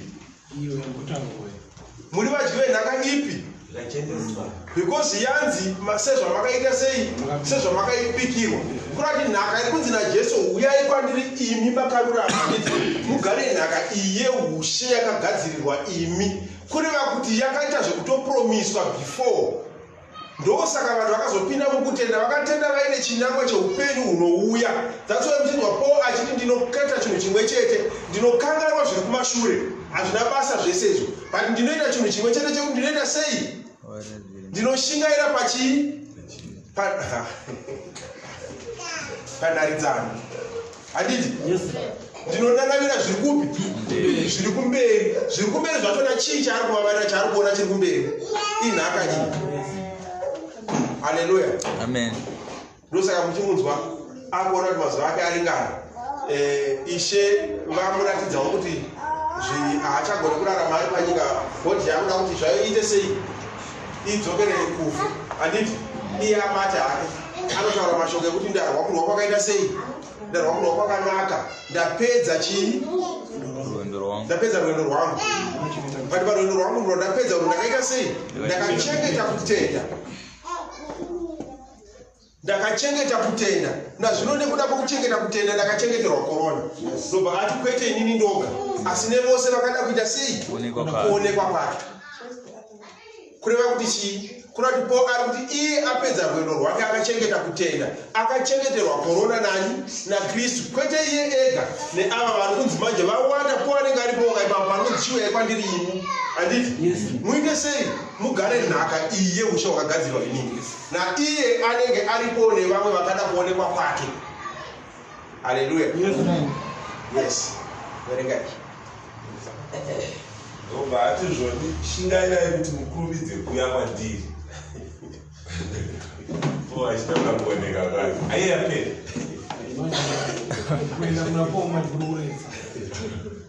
Shingairai muite sei? Kurumidze kuuya kwandiri. Mukurumidze yenyu kuita sei? Kuuya kwandiri. Ishoko razvo kwadiro. Ishoko razvo kwadiro rinofanira kuti vadikanire kuti pekupedzesera kwenguva tinofanira kuti zvose zvatinoita zvitilide kana kuti zviratidze kuti tiri kuita sei, toda kuzova pamwe chete nani naishe wedu. Handiti ndizvozvo? Ndiro shoko raMwari. Maitina hamuna kuverenga, verengai Vakorose 1:12. Vakorose chapter 1:12. Tinokotaura nyaya imwe chete, ende nyaya yaMatthew chapter 25:34. To be honest, haisi nyaya yekuti tinogona kuipedza, because inyaya yakakura, inyaya yakasimba, inyaya yeupenyu. Zvekuti each and every day tikasangana mangwana futi, Moyana akauya tiitaura, anenge achitaura pakuchienda. Mangwana tikasangana Courage akaitaura zvizvozvo, mangwana Matsuro vachitaura tichienda. Yes, verengai. Namanje mwakwenda panani? 1:12.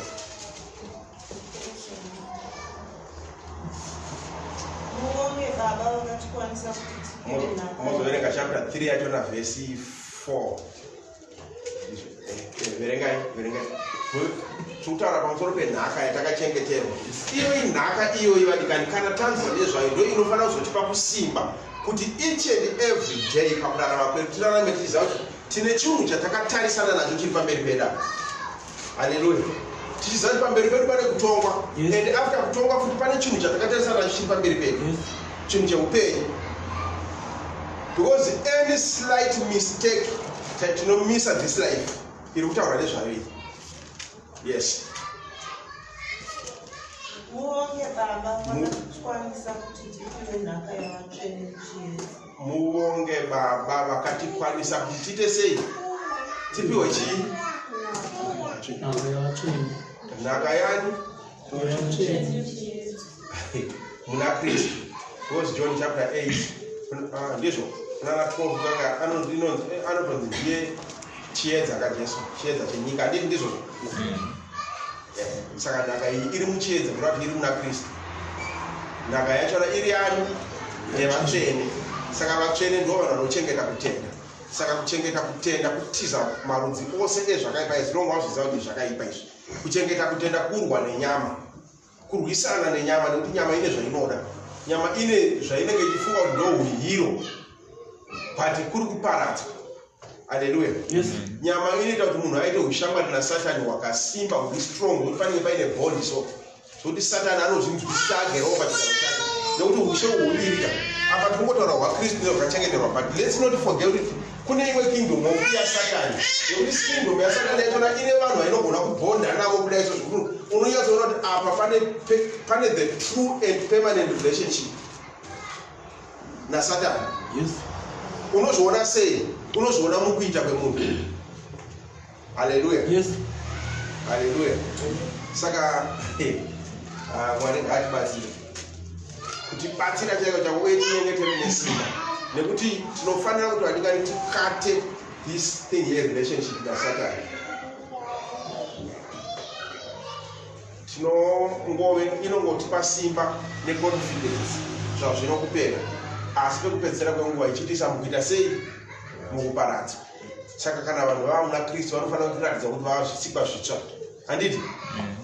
Kana vari vakadzi havafaniri kuita nharo dzimwe dzekurwa kumira kunge varume nevarume. Kana vari varume vanofanira kumira nesimba rekutenda kwese, vachiratidza kuti varume shuwa vanotungamirira nemienzaniso, kuratidza kuti vanhu vanani? Vana Kristu. Haleluya. Yes. Verengai 3 verse 4. Yes. Kana Kristu iye upenyu hwedu achionekwa kana Kristu iye upenyu hwedu achionekwa, nemiwo muchaonekwa naye pamwe chete pakuita sei? Pakubwinya. Nemiwo muchaonekwa pamwe chete pakubwinya. Haleluya. Ishoko raMwari. Tingapowa tizotaura achiti kutambudzika kwenguva ino hakusi chinhu zvichienzaniswa nekubwinya kuchazoratidzwa kunani kune avo vanoita sei? Vanomuda Mwari, kuna vaRoma chapter 8 kuya. Handiti? Yes. Alright, imboverengai scripture yedu tienda dzangwani. Past 1. Alright. Verengai muiverenge kekupedzisira, tiregere kupedzera.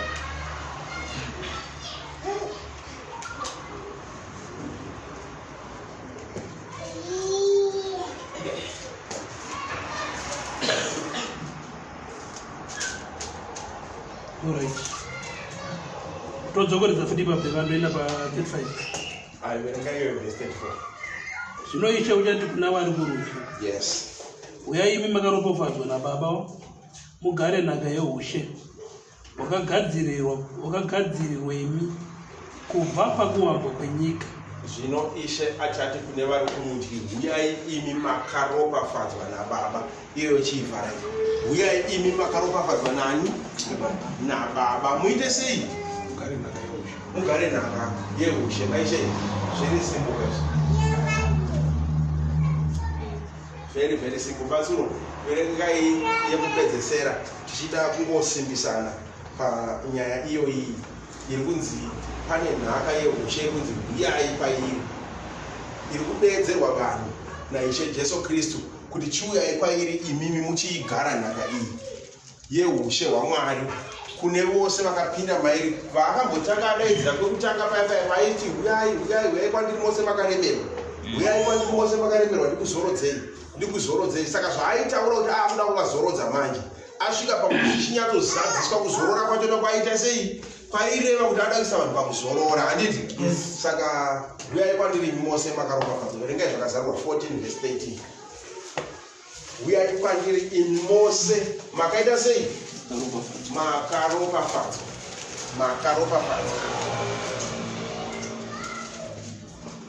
zvakazarurwa 14:13 yes ipapo ndakanzwa izwi richibva kudenga ipapo uyu ndiJohn wakataura ipapo ndakanzwa izwi richibva kudenga kuti akanzwa izwi akanzwa Ishe achitaura kwaari mashoko aitaura aiti chii mashoko richibva kudenga richiti nyora uti wakafa vanofira munashe iri raiti vakafa vanofira munashe vakaropafadzwa uyai kwandiri imi makaita sei makaropafadzwa mugare chii nhaka yeushe hwaMwari hwakagadzirirwa imi handiti ndo iri kunzi ndakanzwa izwi richibva kudenga richiti nyora uti handiti vakaropafadzwa vakafa kunoti vakaropafadzwa vakabuda munyika handiti vakauya vakafira muna Jesu Kristu kunoti vakauya kuupenyu vakauya muna Kristu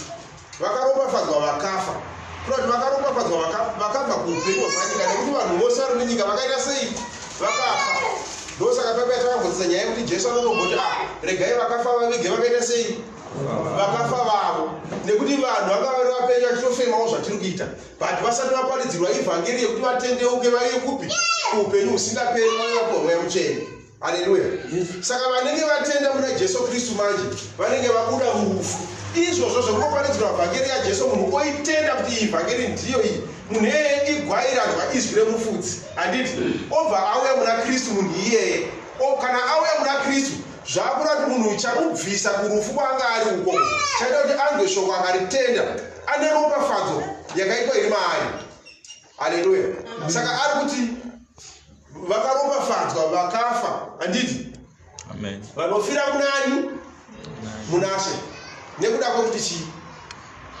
hongu ndizvo zvinotaura mweya hongu ndo zvinotaura Kristu nekuti Kristu ndiye mweya Mwari ndimweya handiti ndo zviri kutaura Mwari kuti vakafa vanofira munashe vakaropafadzwa yes kuti vazorore pakubata kwavo vakaropafadzwa nei haleluya yes hanzi kuti vazorore pakuita sei pakubata kwavo kuti vazorore pakubata kwavo kukuru nokuti mabasa avo anovatevera nekuti mabasa avo anovatevera kuti vazorore pakubata kwavo kukuru vazorore pakubata kwavo kukuru nekuti mabasa avo anoita sei anovatevera haleluya ndozi Ishe akatanga ati uyai kwandiri mose makaremerwa ini ndichaita sei ndichakuzorodzai John akuti avo vakanzwa that public invitation yekunzi uyai kwandiri mose makaremerwa ndokubva mauya nau John akuti kwavari imimi makaropafadzwa imimi handiti nekuti makafira munani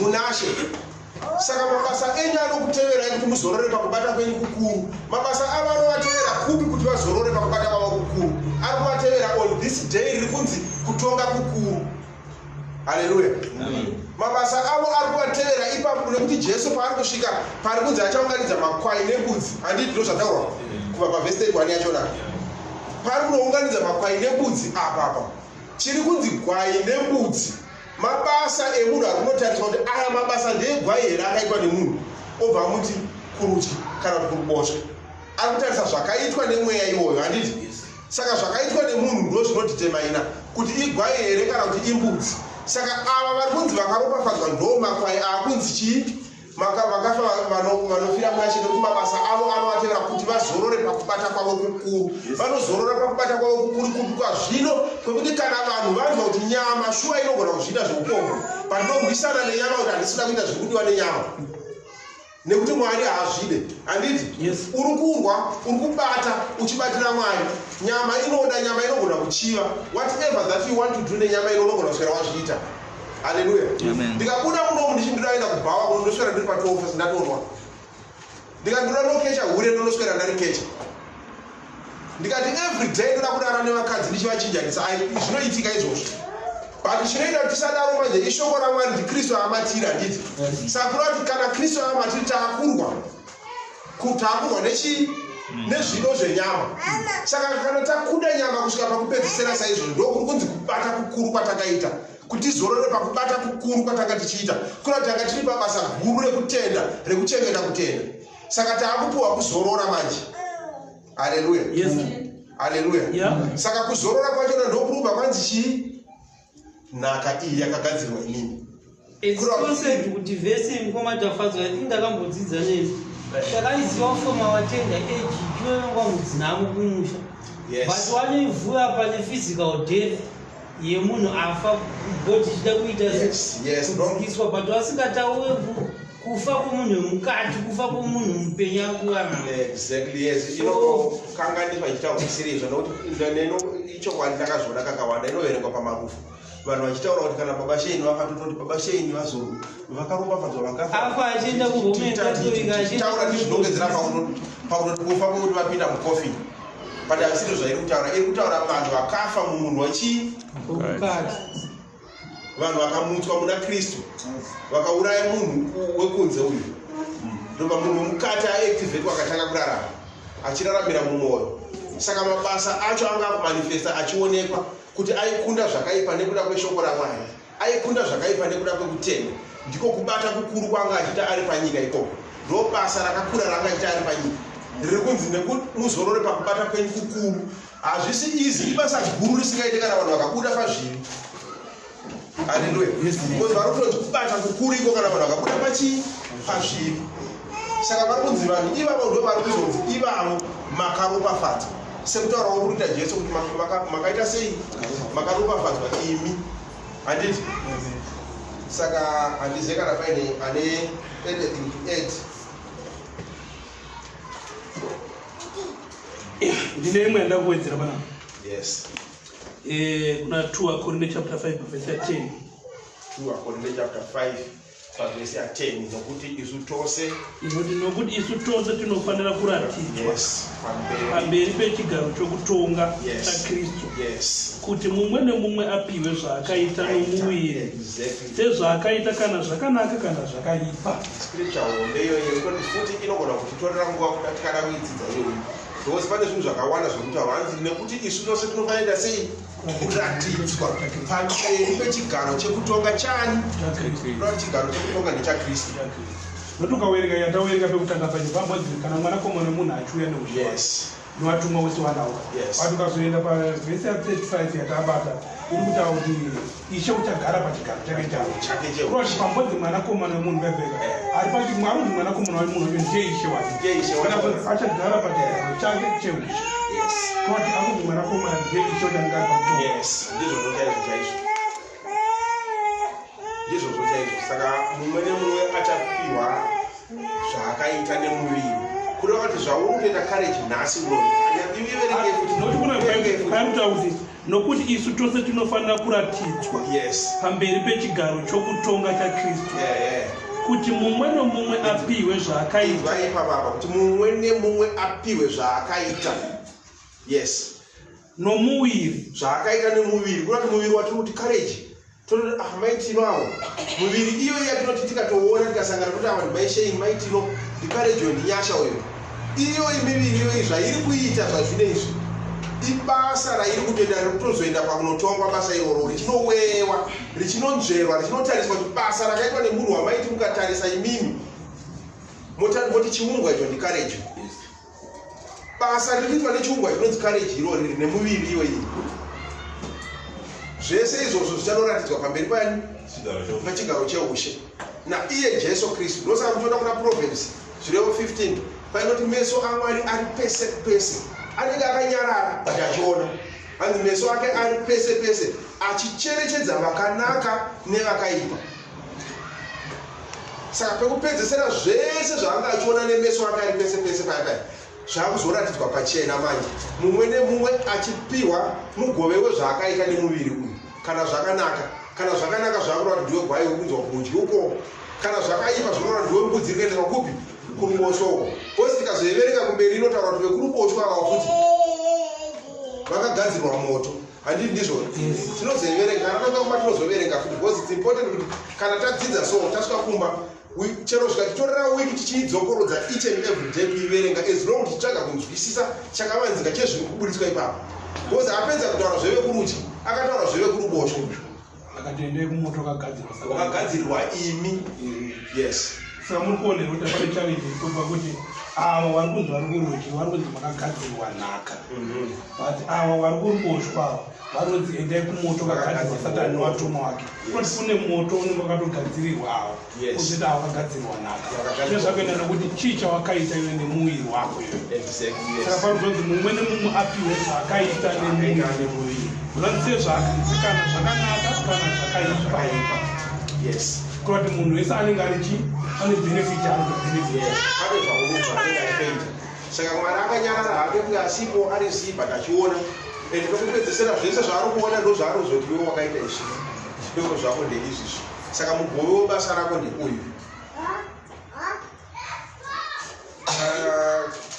kana taita zvokupretenda zvese zvichazoonekwa pachena because kune imwe scripture iri kumasynoptic gospel ratitaura aya inotaura pamusoro pekuti zvese zvakaitwa zvichaita sei zvakaitwa muchivande zvese zviikunani ikunoverengeka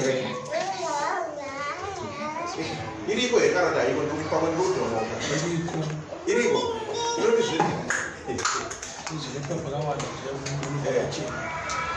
iriko iri kunani pamano iri kunani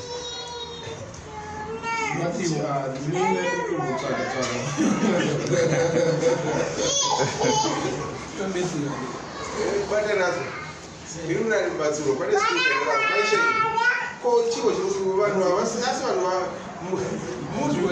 maingomhanya vanhu vagaratia ichi vagaratia 5 ye7 inoti maingomhanya zvakanaka kwakazoti yabwina adhasa ndozonyera zvoitika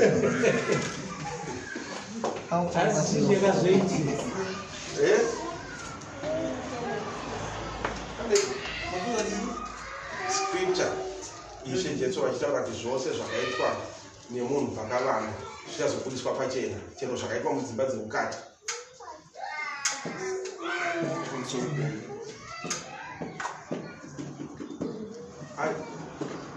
orit mumwe ane anything chekubvunza kana chekukontribute chingotidetidzike pasina chingotuze tonoita homework tozoisa pagrupu anenge aiwana amai amusukiza asi makamboisa asati ndakaiverenga munovel ndakanzwa musongo ndichanoriza songo hapana munhu ane chekubvunza kana ane zvekuwedzera zviri clear maishe hapana zvamunobvunza kushaya zvekubvunza kuri pamberi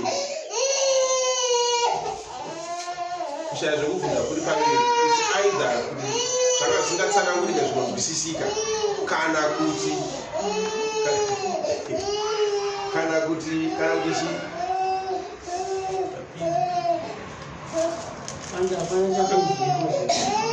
yes kana vanhu vasina zvekubvunza kunzwisisa mazwisisa isi